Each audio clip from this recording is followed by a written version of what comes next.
Hey girl, hey, it's IFBB Wellness Pro Emily Smith and NPC Wellness competitor Elisabeth Sundin.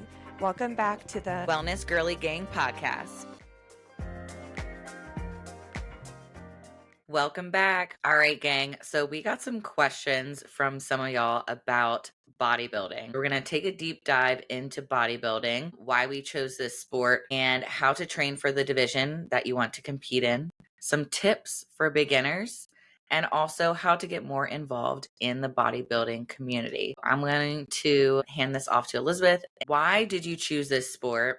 Why bodybuilding? Why have you stuck with it? Well, going back to the sports that I used to play growing up, I just loved having that team environment and having a purpose for working out and bettering myself. So in high school, I did hurdles and track, snowboarding, field hockey. College, I continued to do the snowboarding and running. And then after college, I joined CrossFit, but it just wasn't doing it for me. After a couple years of doing CrossFit, I felt like, yeah, I'm showing up to the gym, I'm doing these workouts, I have a great community. I wanted something more, So I did not know what bodybuilding was until I met somebody in my CrossFit class who was switching from CrossFit into bodybuilding working out. And so I thought, what is she doing? What is this? And I really liked the way her physique looked too. So I was obviously asking her questions about bodybuilding, then slowly transitioned into bodybuilding training. And I've stuck with it because I enjoy it. I love the training style. I love seeing my body go through recomposition, and it's something that I know I can stick with because it gives me purpose. What about you, Emily? Why did you choose bodybuilding? The sports that I played growing up, soccer, really using my legs more, volleyball, just having that group camaraderie.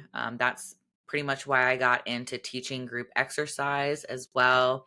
And then I got into personal training. I also did teach some group exercise that was similar to CrossFit, what you were doing, Elisabeth. And I really liked the intensity of the hit, but I didn't necessarily like as fast paced. We were doing Tabata, 20 seconds on, 10 seconds off. I think the highest intervals we did were a 3-minute training interval, which sucked if you were stuck on like a bike or a rower or any cardio equipment in that case. And then I got into personal training. And so personal training really was kind of my gateway into bodybuilding because that was very much focused on a specific client, their specific goals, and what they wanted to accomplish out of it. And we did that around the training styles. And I just gravitated towards the bodybuilding style of training. And actually, what you guys learned in our first podcast, one of my friends who was a personal trainer, he got me into bodybuilding because he was competing himself. I went to the Jay Cutler and then was behind the scenes with him. So really got to understand what it was like as a competitor backstage and really liked the physique look of bodybuilding.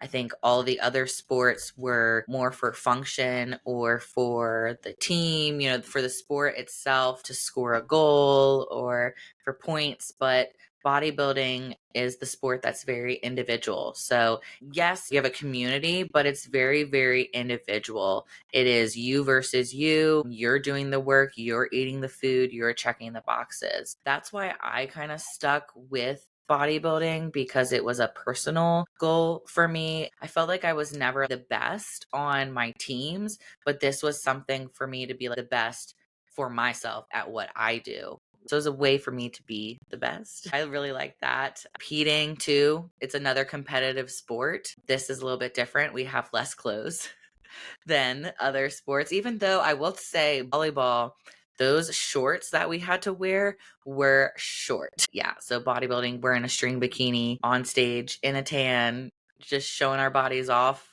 to the public or our parents. So that's always fun. But a really good question was, who do we recommend to try this sport? Who is the ideal person to do bodybuilding? Well, you bring up a good point, Emily. People who miss competing, which I didn't even think to myself, I do miss competing, or you have track meets or a snowboarding competition. For bodybuilding, you do get on stage, and which seems like nothing, but missing that competition and like how your heart races when you're backstage, when you're about to step on stage. We would also recommend this to somebody who is just bored at the gym. Like, are you just showing up, going through the motions? Do you need a purpose and need something to Mhm. actually train for? Whether it be powerlifting, bodybuilding. For bodybuilding, that gives us a purpose to train at the gym and to choose certain body parts. So for me and Emily, we're going to focus more on the lower body, our legs, quads, hamstrings, glutes, calves. And she and I enjoy that. I mean, that's a huge thing. You have to enjoy Mhm. the training you're doing. So if you enjoy crushing your legs, then we recommend somebody to do the wellness division. Really recommending the sport would be people that thrive on discipline. They really like structure. They really like checking the boxes. So people that make lists and like to check them off. This would be a really good sport for you. And anyone who, just like us, were a competitive athlete before, or maybe a retired pro from a previous professional league, and you just want to keep challenging yourself because sports like football, you may cap your age at what, like 35, 40. That's when masters starts for bodybuilding. So, and that's what I competed in the masters division in Elizabeth, um, as well. You can compete until you're 90 in bodybuilding. So it just gives you a little bit more Wild. purpose later in life as well.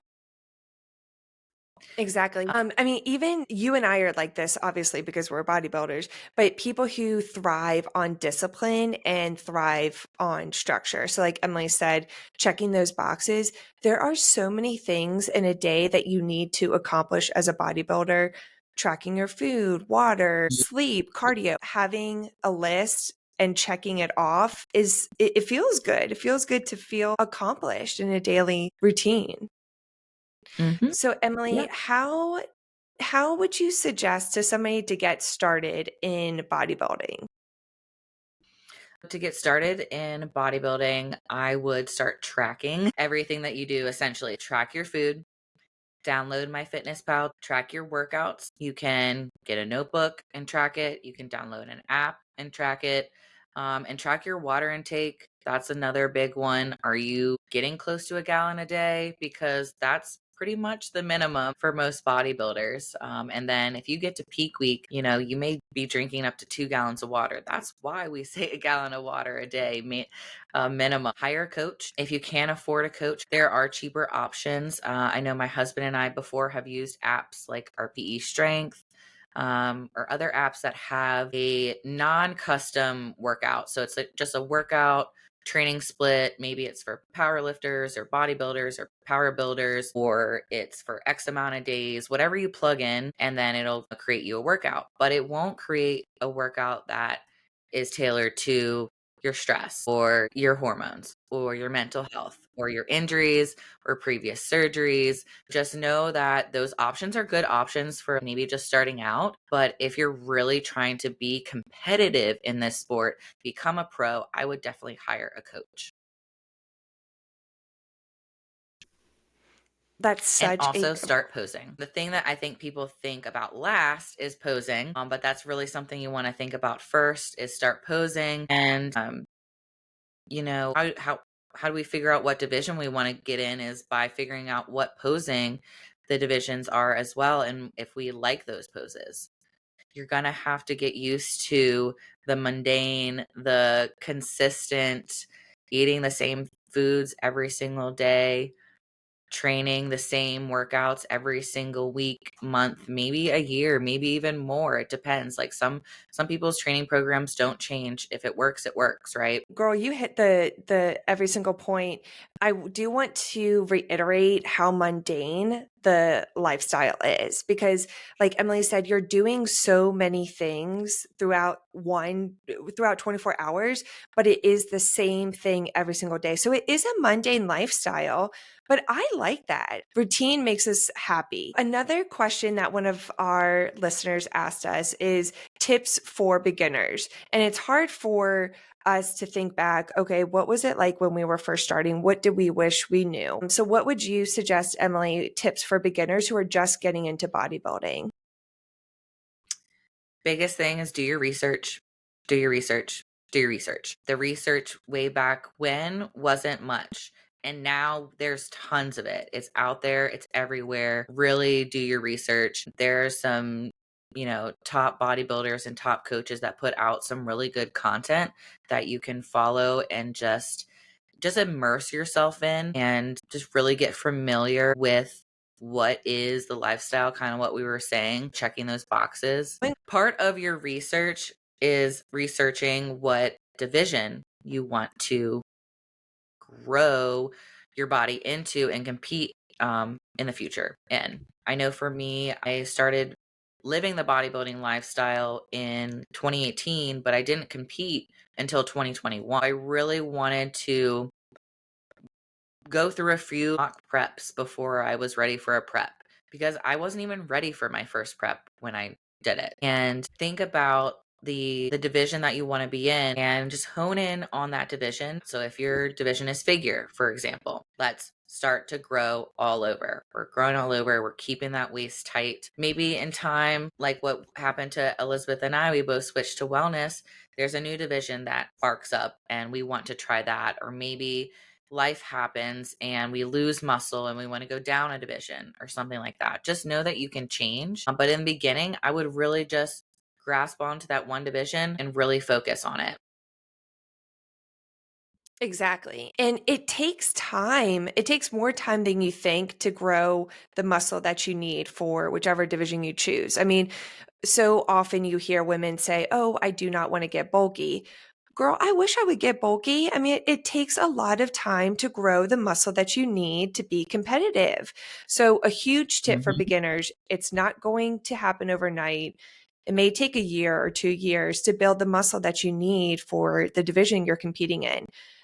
Nothing good happens overnight, right? So enjoy the Mhm. process and enjoy the time it takes to grow that muscle. Mhm. Yep, exactly. And even fit model, it's supposed to be a division that it takes a little bit less time to get into. It still takes some time. And you're seeing some of the pros, these were past bikini competitors.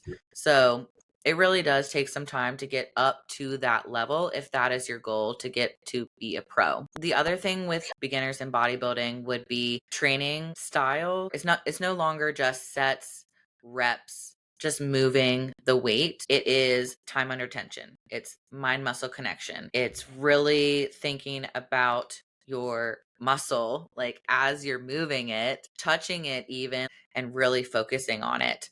Maybe you're doing some rest pause sets, some drop sets, just a little bit more technique. And honestly, for bodybuilding, it's going to be a lot of reps. It's a lot of reps. Like I've had upwards of 30 reps. I had one coach do leg press at 40 reps, which was death. I don't know what he was on at that time. But just get used to a lot more reps and holding the contractions a lot longer than you've ever done in any other training.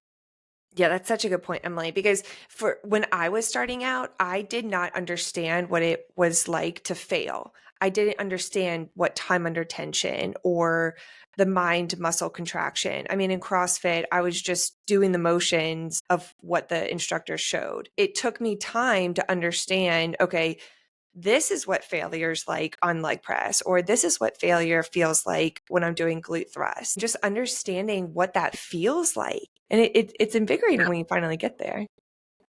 Yeah. Yep. It's a totally different training style. This, I would say for beginners that comparison is a thief of joy, right? Like Elizabeth was saying before, it does take time to build and to, get to a local show, to get to a national show, to get to a pro show.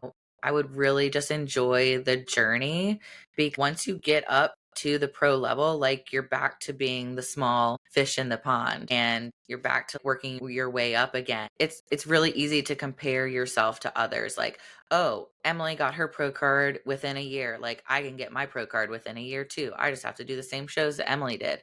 Well, no, like it could be different. Your situations could be different. That you can't control who shows up on stage. And That's a big thing. They may not even have social media. These people that show up on stage may not even have social media. So to be going online and looking up, oh, this girl's at my show too, and worrying about that is just going to make your journey less valued because you're just worrying about someone else when they're probably not worried about you. You just worry about you, stay focused on you. That's why this is just a very individualized sport. And don't worry about the uncontrollables or what ifs or what happens. All you have to worry about is, did I do this? Yes or no?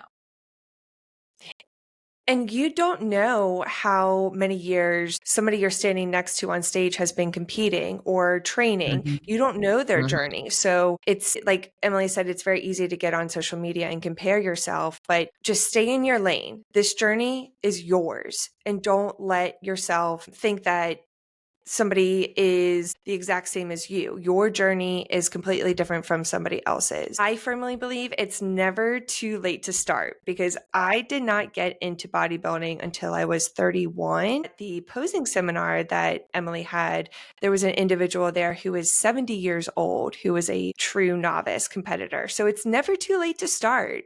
Don't think that, oh, I'm 40 or 50 or I just had a baby or some major life event is happening. You can start now. Mhm. Yeah. You can start now, you can start anytime. The stage is always going to be there. That's the other thing.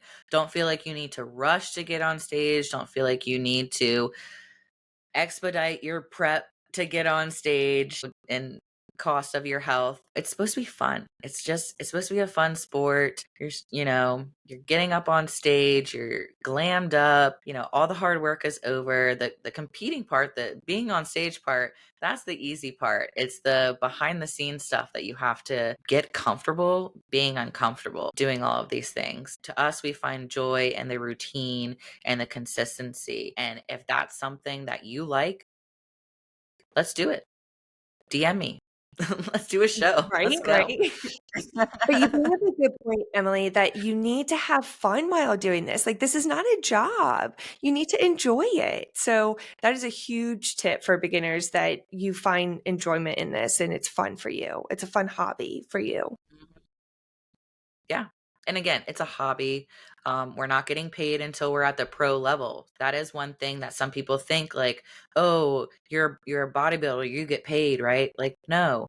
Um, I know OCB, you get paid quicker because that track to pro, you can be a pro in one show. So you can get, the checks, but you have to be top 3 as a pro to get a check. And that's very hard to do these days because a lot of females, a lot of top pros are doing multiple shows and winning these shows. You just got to beat that best girl, and it's very competitive. So let's talk about the divisions. We had questions about what are all the women's divisions and how would someone choose one of these divisions over the I'll just go through the divisions real quickly and then I'll let Elisabeth kind of chat about why and how. Fit model. You saw my girl Caitlin do fit model. She is now switching over to bikini.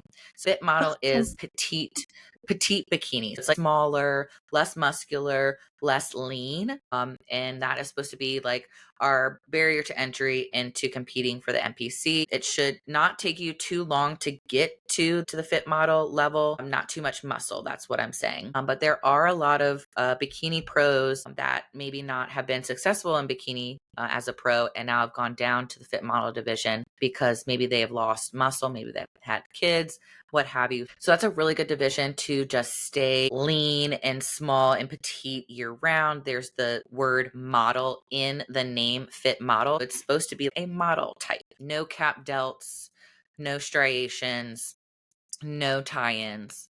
Whereas bikini is cap delts, glute ham tie-ins, full, a very dramatic V taper, I would say is what's showing a lot more, but it's an hourglass shape, that X frame. Then wellness, that's us. We have little shoulders, but comparable to bikini, similar upper body as bikini, but a more dramatically different lower body. This is the only asymmetrical division for the females. If you really like training legs and lower body, that's your division. Then we have figure. It goes up from there, and now figure is back to being symmetrical. That's your X frame. You got the cap delts.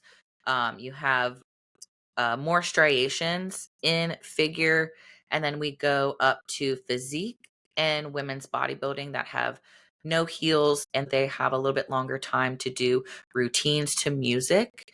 And this just goes up in size from here. It's still that X frame, but it's just bigger than figure, more striations. Same thing with bodybuilding, striations. Like we want to see the biggest, the craziest. But I would say for the women's division, that is different than the men's division, as that they want to be very feminine in the look as it gets bigger. Whereas the men, yes, like we do want to see an attractive man, but it's still always going to be the open's going to be the biggest dude with all the biggest muscles that looks great muscularity wise. All right, so Elizabeth, let's break down why X division, like why we would be in these divisions. The NPC News Online breaks down all the criteria, and Emily did a great job explaining it. And if you're a visual person, go on the website and see exactly what is listed on there. Like Emily said, some of them do want to see striations, and some of them do not want to see striations in your physique when you are on stage. So just making sure to follow what the judges are looking for. But a way to choose what division you personally would go with is, first off, look at your genetics. I mean, when you look in the mirror, are you more lower body dominant? Do you gain muscle very quickly on your upper body, your shoulders? I mean, all the divisions want a very small waist. Who doesn't want a small, tiny waist, snatched waist? But looking at the genetics and seeing where you gain muscle more quickly.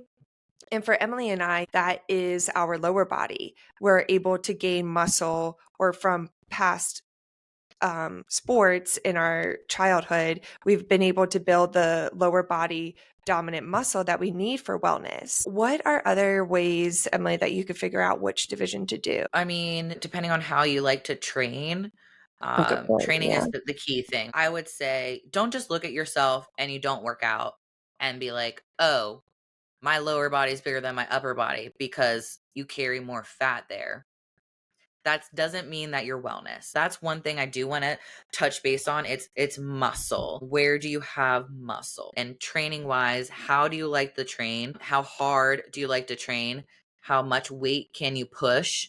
If you can push heavier weight, then the muscle is going to pack on size, and you're going to want to go up in your divisions. So fit model, bikini. I mean, bikini even now they're training pretty hard, but fit model, we're not pushing like crazy weights. The shape isn't a dramatic shape. It is just a nice fit female shape. If you really like training your lower body and you like training it super hard, then wellness would be a good division for you because you can grow more muscle down there by pushing the weight and training harder. If you really like just specifically training glutes, shoulders, mind muscle connection, a little bit lighter, that would be more bikini.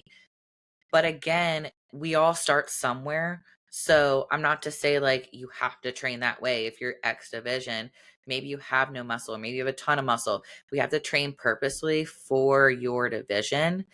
And I remember watching something from Sid Gillen, and she had this retreat, and she had all of these figure pros. And there was one little thing about each of them that they could have fixed, and some were overdeveloped, too overdeveloped in the wrong areas, or underdeveloped in the wrong areas. It really is when you get to a higher level in bodybuilding, it's specific training and being okay with that. There's some people that for training wise, like I know Olivia Gravengarden, she didn't want to she was figure. She didn't want to stay at figure because she wanted to keep training hard and hard and hard. So she was going to women's physique. That's the other thing is, are you okay with tapering down your training to stay within the division? Or do you want to have to go hard all the time in the gym? Maybe then you're just going to have to keep going up in your division. That's such a good point, Emily. And Another thing to think about is how much muscle do you want overall and where? I mean, are you comfortable with putting on this muscle in this weight in your off-season body? Do you Mhm. prefer to stay small year round like you would for a fit model? You will put on weight for some of the other divisions, and you need to be comfortable in the body that you're in, which is majority of the time. You're only in prep for a certain amount of time in the year. You need to be comfortable with Mhm. whichever division you choose, the amount of muscle you put on. Are you confident and sexy in the body that you're walking around in majority of the year? Exactly. I love that. All right. So, wrapping up, one of our last questions was, how do I get more involved in the community? One of my favorite things would be to attend a posing seminar in your area. In the Mid-Atlantic, DC, DMV area, we have a ton. There's always the Victory and Posing Seminar in February. I host at least 2 a year. There's the RVA Fit Day in Richmond in April every year. There's just a bunch of events. I would say go and attend those posing seminars and go attend local shows. Go type in, if you're in this area, NPC Mid-Atlantic or NPC wherever you're at, and you can find a local show to go to, and maybe you have a friend that's competing, or maybe someone that you follow on Instagram competing and you're really excited for them and you want to go support them. I think that would be a really good idea too. Yeah, exactly. And when you do go to those local shows, you can look up the competitors in whichever division you're excited about and start following them on social media. Send them a message like, hey, girl, you did great at that show. Would love to chat with you about bodybuilding, learn more from you. And you can meet people at these local posing seminars. There's even the NPC Women's Workshop, always in January. The past few years, it Hmm. has changed locations. It's been in Arizona. This past year, it was in Florida. So you do need to spend money to travel to the NPC Women's Workshop. But that one is such a good event to go to because you have all of these pros in one room, all of these judges in one room, and you get to meet other girls who are trying to do the exact same thing as you. So you become instant friends. Love. Yeah, Yeah. there's so many different just community events that you can go to. And of course, it's a little investment, right? You can go to all these different gyms. You can have like a gym meetup, and train with other bodybuilders in your area.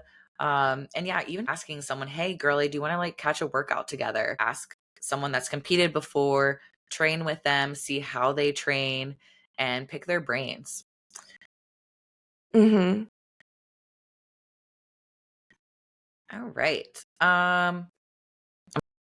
Okay, so another question is, do you need fake boobs, fake nose, etc., to be competitive in bodybuilding? I love that question. Me too. No. Wrong. No. Bodybuilding is very much like a pageanty sport. I will say that. You do not have to have fake boobs, have any other augmentations, or any other plastic surgeries. No. Yeah. All right. So, what makes someone successful in this sport?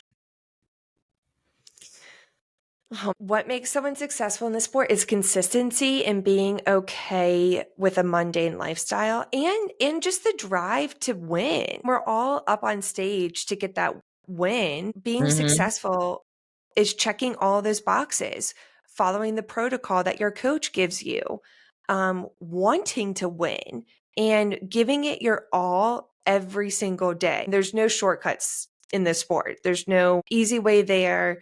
We're all pushing to get on that stage and to win.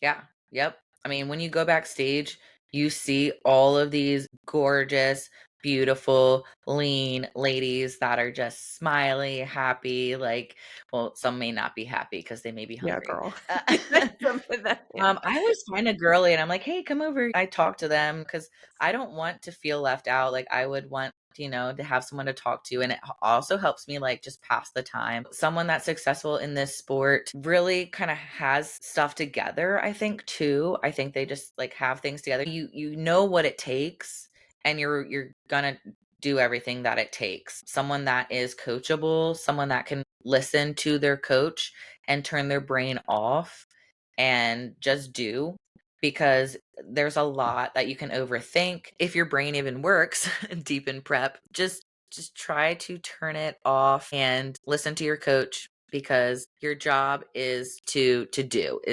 execute, right? You have everything, you've been given everything, your meal plan, your training plan, literally everything to do. The coach is telling you what to do. So you just have to do it. You just have to execute it. Don't think about it. If there are things going on, of course, tell your coach. When I say don't think about it, is just try to turn the brain off, because like we said before, you could be scrolling on social media, comparing yourself. Oh, I'm not going to win. I'm not going to win. Then that fucks you mentally, because for me, what made me so successful is I said, I'm going to win. I'm going to win. Every time I wanted to give up in training, every time I wanted to not do something, I would say, well, someone else is out there doing it and I'm not doing it, or someone else is out there working harder than me or following their meal plan better than me, and they could show up and they could beat me. So that almost that fear of like someone else being better than me, and just the positive reinforcement of I'm going to win, I'm going to be first, the mental side of it is what's going to help you be successful too. Did you have something else? Yeah, I mean, you bring up a good point. You have to visualize it. Like I have a whiteboard and I would write every Mhm. single daily affirmation. I would also write my weight just to visually see. But on the Mhm. whiteboard, I had written in huge letters IFBB Pro. And I have a little letterboard in my kitchen next to where the peanut butter is that says IFBB Wellness Pro Elizabeth Sundin. I did not reach that goal this year. This year I did, or last season. But another thing that will make you successful is being financially stable, because you need to have the finances to compete. And that could stress you out if you do not have the finances and you put yourself in debt, which we do not suggest doing. And also realizing that, like Emily said, you're not the only person doing this. There's somebody else out there that has the exact same goal as you. So keeping in mind, yes, this is your journey, but there are other girls who are pushing just as hard, if not harder than you. So use that as stamina to like get that fire under you to keep pushing. Mhm. Okay. So another question is, what does it take to win a show? What does it take to win a show? Honestly, it's being the best that shows up. It's a subjective sport, so you're being compared against other females or men on stage, and it's whoever shows up that day compared to you. My pro tip would be to show up your best. So, how do you do that? Your posing is on point. Your hair and makeup is on point. Your tan is on point. Literally everything is like from head to toe perfection. Your nails are done, your toes are done, your tan is flawless, your hair is flawless, your makeup is flawless, like, and it's complimentary to you. Nothing looks off, everything just looks perfect. For example, there's this fit model girl, Claire. She just has this essence to her when she steps on stage, and that's why she's winning all of these overalls. She comes out, she does this big smile, I will tell you, a smile and at least some color on your lip is going to help you win a show. Just being very put together, and making sure that your coach also understands what that look is too. I always have my girls send me a photo or video of their hair and makeup when it's done before they step on stage. I also want to see posing in your suit, in your hair and makeup before you step on stage. I want to see it all, because everything matters. When it comes down to winning a show, everything matters. It matters how you're posing. Like, honestly, you really got to perfect the posing and keep working on it. You may lose many times before you win. And every time that you lose, get the feedback from the judges, learn what they're looking for, and keep pushing, and then you'll win. So that's my biggest tip. I've won overalls. I'm very proud to say that. I won the overall for the DC Pro, and then I won the overall for my pro card, which is crazy. I won an overall at a national Yeah. show, and that is because I showed up the best, and I looked the best, and I presented myself the best. So smiling, seriously, smiling, like you want to be excited and happy for the day. I could not stop smiling. Like my mouth was just glued open. Perfecting your facial expressions for posing is really big and will make you stand out in all those tiny little details. So, Right. again, getting a coach that knows what those tiny little details are and or just understanding it for yourself.